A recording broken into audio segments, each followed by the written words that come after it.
Mrs. Wolek. Will you now tell the court what that relationship was and what it had to do with Mrs. Riley, or shall I do it?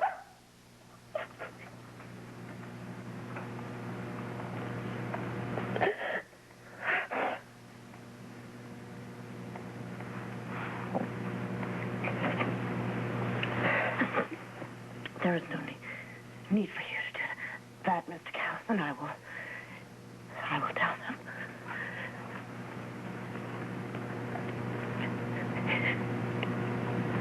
It is true. You are right. Mark O'Dane was blackmailing me. But not because of what he knew about your past. No, not because of what he knew about my past.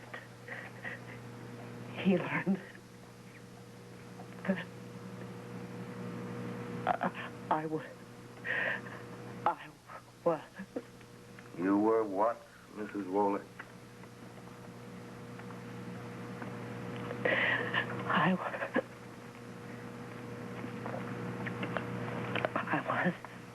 was soliciting men.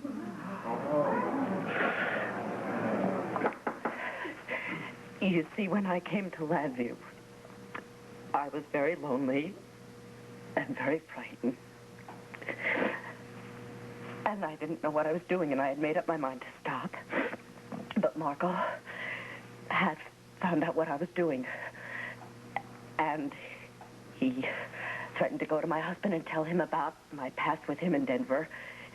And he wouldn't let me stop. I begged him. I asked him to please let me stop, but he... You had become a valuable source. You had become a valuable source of income to him, hadn't you?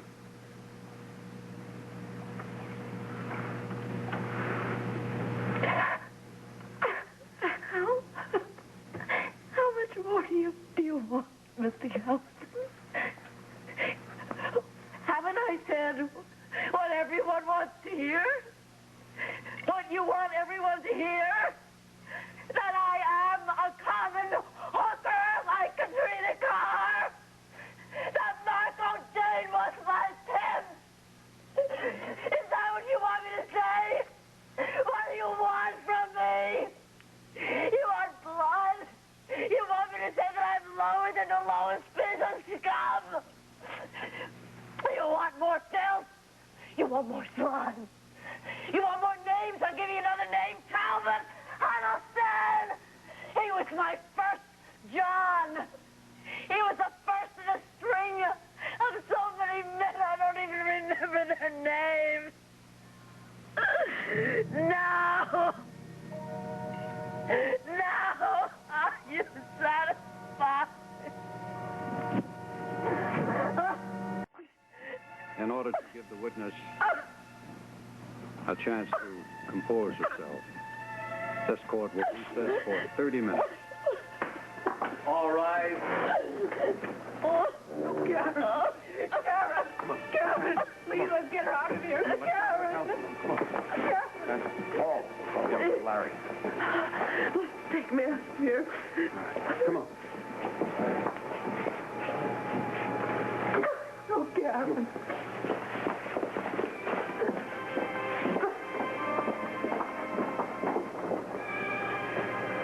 Larry, are you all right?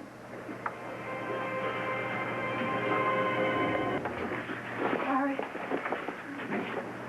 Larry, please don't hate her. Karen loves you and she loves me. And she only exposed her past to save my life. Not to hurt you. Please, it doesn't change her love for you. Please understand that, Larry. Dr. Wolf, do you have any comment? What do you know about your wife's other life?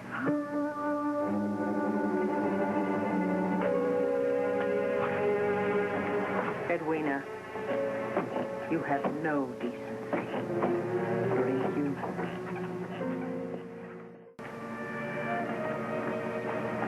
Mr. Callison, you may continue your cross-examination. Thank you, Your Honor. And I think it's quite obvious how much to heart the witness has taken her oath to tell the truth. After all, we have been privy to a lot of information which is quite personally damaging to Mrs. Wolek. However, it is also damaging to Talbot Huddleston. And Talbot Huddleston is not on trial here. But he should be. Now, Mrs. Wallach, you must contain your remarks to simply answering questions. Yes, sir.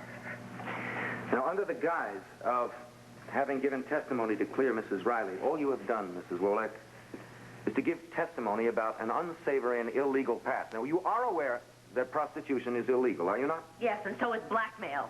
And that's what Marco Dane was doing until Vicky Riley... Until Vicky Riley what? Objection. Answer the question, Mrs. Wallach. Objection, Your Honor. This is all irrelevant. The issue here is not Marco Dane's blackmailing of the witness. On the contrary, Your Honor, anything having to do with Objection overruled.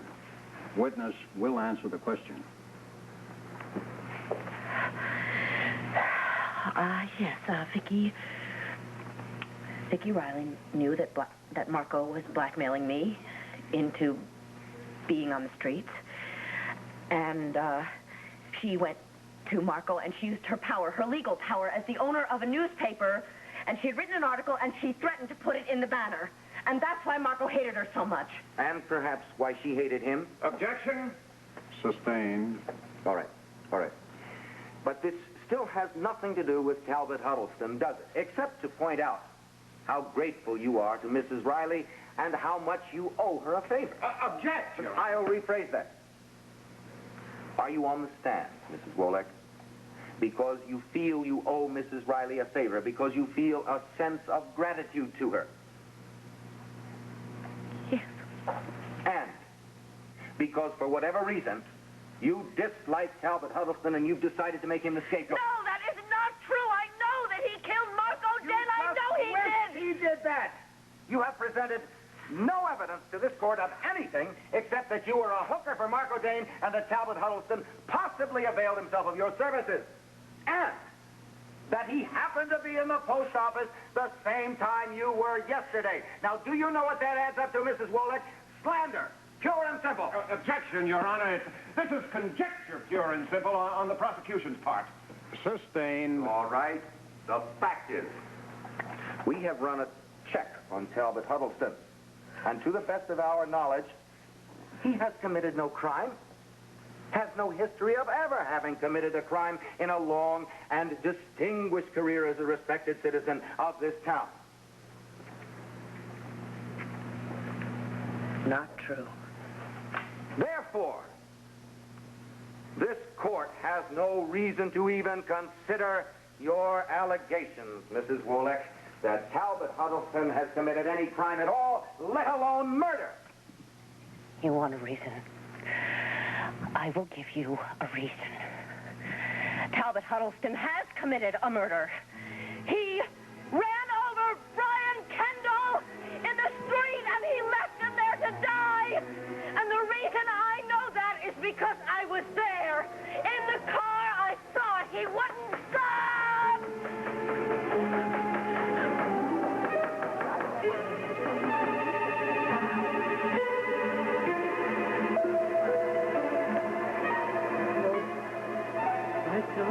No. You killed my son. I didn't do it, Pat. She's insane. You